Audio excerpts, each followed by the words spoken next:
Women's News embarks on its third decade as the only global nonprofit news organization reporting on the most crucial issues impacting women and girls around the world so that we may continue to shape how women and girls are represented in the media toward creating a more equitable world that honors, respects, and supports the lives of women and girls by seeking the truth and reporting it, acting independently with accountability and transparency.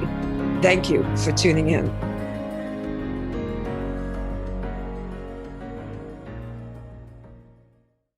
I'm Kimberly Peeler Allen, and I am the board chair of the ERA Coalition. When I first heard of the ERA Coalition or the Equal Rights Amendment, it was a punchline in a sitcom in the late 80s that, something feminist, something, and the ERA is dead, something along those lines. And I hadn't really heard or thought about it since. And I came to the coalition not because it was something that had been burning in my mind that we must have the Equal Rights Amendment codified into the Constitution, but I came to it as we have to use all the levers that we possibly can to bring equality and equity to women and girls, and particularly Black women. I really started to understand the impact and really looking at wage inequity and just the ability to have equal protection under the law.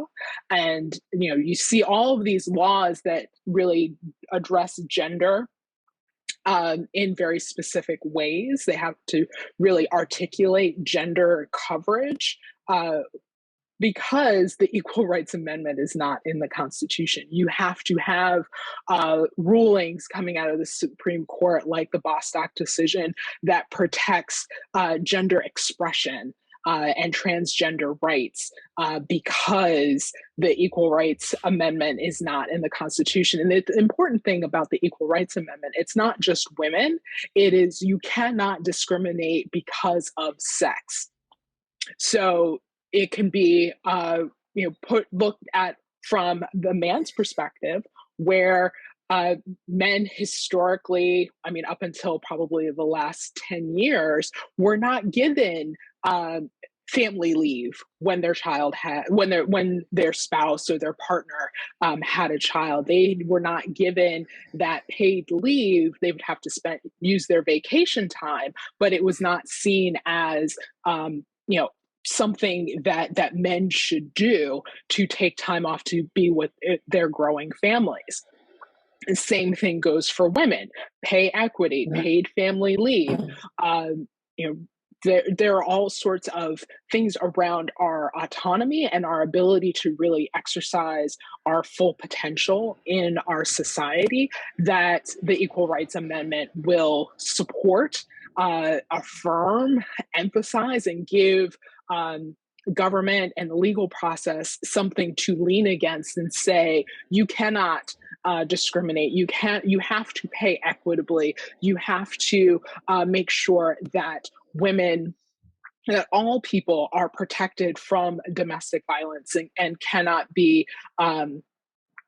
penalized because their partner or is an abuser and they have custody issues. There's a horrible case in Colorado many years ago where a domestic violence victim had no rights to put a restraining order or have the restraining order upheld, and her husband ended up kidnapping her daughters and killing them. It was horrible. And that is one of those cases that we point to directly and saying these are the things that would protect people across the gender spectrum in their day-to-day lives. And when I think about what is needed now, there are so many band-aids, and I say that it's the paperclip and band-aid fix to all of these pieces that really would just be irrelevant if we actually had the Equal Rights Amendment. And Black women I personally put myself involved in the organization because the conversation around equality and the women's movement, and Black women in particular is strained. We know this from history. There's Black women have been part of the conversation, but haven't necessarily gotten the praise or the accolades that they deserve. In some respects, they were pushed out of the movement or pushed behind. We've seen our lesbian sisters, marginalized in the movement overall. And I think there is just it is important for us to all play a role in revamping the narrative and saying we're going to take our place in this movement. And as a Black woman, I've said, I want to be part of the conversation to make sure no one is left behind and make sure that all voices are heard and that we can't sweep the contributions of Black women under the rug in this critical moment, because we know who are the most marginalized. It's women of color, Black women, Indigenous women, and so they should be at the forefront of the fight to make sure that that everything that is moving forward is actually beneficial to their communities, because we know if we fix the harm that is happening in the most marginalized communities, it is better for everybody.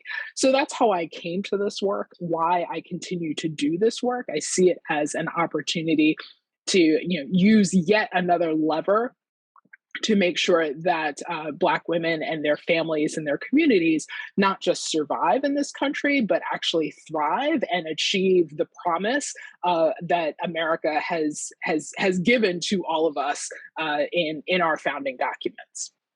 I was going to ask you to briefly tell the story of the ERA, how it came about, what women were looking for. So the Equal Rights Amendment was drafted by Alice Paul and a few other women right after the 19th Amendment that gave women the right to vote passed and was codified. And those women saw the right to vote as one piece of it, to be fully seen as full citizens. You need the right to vote and you need equal protection. And so, similar to what I was saying earlier about the Band-Aid and paperclip, they saw the fact that we had to actually have an amendment to the Constitution allowing women the right to vote is an example of that Band-Aid and paperclip. But if we have full protection of the Constitution, under the Constitution, then we can truly be full citizens and, exercise. At that point in time, it was, conversations around land rights, succession, what a woman could and could not do on her own, and what she, needed a man to be able to do. I remember my mother even telling me that she couldn't get a credit card because she was unmarried when she got her first job, and she was able to get a store credit card, but she couldn't get a Visa card at the time, and that was in the early 60s. So these are things that were part of the process and part of life. And Alice Paul and others saw the amendment as an opportunity to really move the needle. So it was introduced into Congress many, many times over many, many years. We're actually coming up in March on the 50th anniversary of it passing out of the House and Senate. So to amend the U.S. Constitution, it has to pass out of the House and the Senate with 2/3 votes in both chambers, and then it goes to the states for ratification. And you must get 38 states to ratify for it to become a part of the Constitution. The interesting thing about the Equal Rights Amendment is that when it was originally introduced, wanted to get it to move, someone put a time limit on the amendment, that it had to be fully ratified within 7 years of the passage out of out of Congress. There have been a handful of bills, a handful of amendments that have had this, but the majority have not. And the 27th Amendment actually took 100 years before it was codified. So to have a 7-year, it was 100 years from the time that it passed out of Congress to the time it was codified. So to have a 7-year time limit on the Equal Rights Amendments, gives you a little pause about, well, what were they trying to prevent from happening? So it got to the 7-year time limit, and I think they were at like 35 states, and they were able to get an extension under President Carter in the late 70s to try and get the last 3 states. And unfortunately, they weren't able to do it. So it was considered, go to the sitcom that I was watching when I was in middle school that made the joke about the ERA is dead. But there have been many constitutional scholars that have said, you know what, this time limit is artificial and capricious, and shouldn't be followed. And Pat Spearman, who is a state senator in Nevada, while she's still in office, but she decided that was going to be her thing. That she, as a Black woman, a veteran, a member of the LGBT community, a member of the clergy, she said, I have paid my dues to this country, and there are millions of women who have done the same, and they need full constitutional equality, and I'm going to try and get Nevada to pass. And because she was a student of her chamber and knew the rules inside and out, she was able to get it passed with bipartisan support out of the Nevada chamber. The interesting thing about Nevada is it is one of 2 state legislatures in this country that are majority women. So, that's an interesting little side fact. So after Nevada was ratified, Juliana Stratton and others in the state of Illinois decided, you know what, we're going to try and be next, as well as Jennifer Carroll Foy and Jennifer McClellan in Virginia said, we're going to be next. And they were in a battle of who was going to be able to move the ball forward in their state first. Illinois had a Democratic majority in their state legislature, and they were able to also pass it with bipartisan support. And in 2020, in Virginia, Virginia became the 38th state. So now we are at the point of saying, well, how do we get rid of this time limit? Because we have the 38 states. Actually, at the end of this month, January 27th, we are celebrating the anniversary of the Virginia ratification. And under the rules of codifying and amending the Constitution, there is a 2-year waiting period after the last state ratifies before the law is implemented. So you're also going to see a lot of action of people operating under the assumption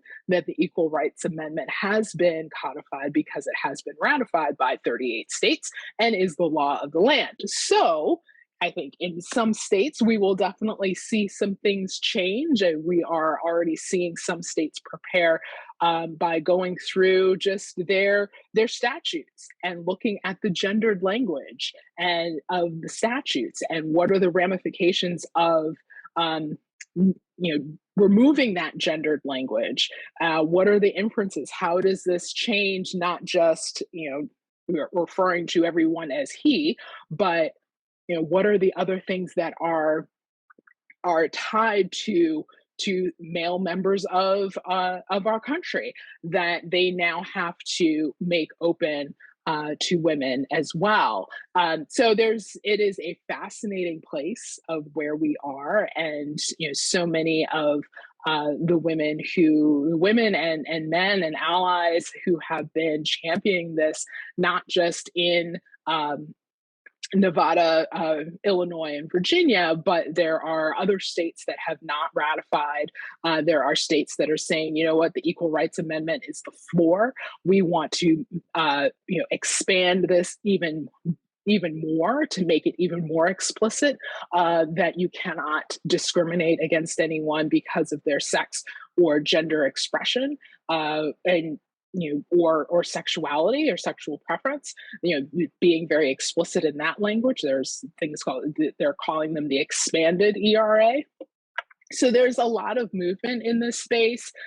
There's also, there are a lot of challenges, but I think the conversation really, to your point about the young women who are prepared or living their lives because they know that they don't have constitutional equality and what that means for their ability to really achieve all of their hopes and dreams is really disheartening. But I think there is such a commitment from so many to say, you know what, that shouldn't be, and we're going to do all that we can so that you can really have, really achieve the American dream.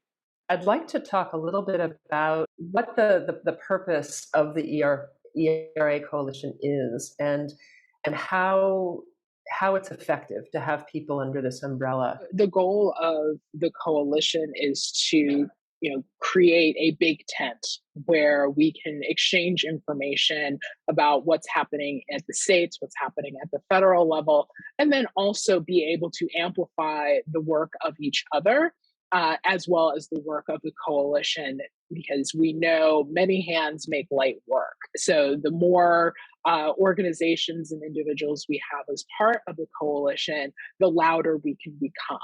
And then using that national footprint to say, we are a coalition of over 200 organizations all across the country that believe in constitutional equality. That really says something and really gets people's attention, and continuing to grow that and be able to mobilize those members. Thank you again. And I very much appreciate your time.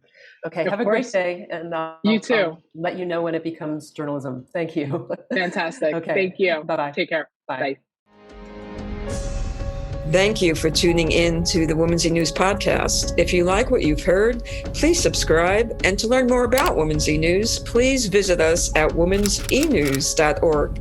It's completely free to subscribe.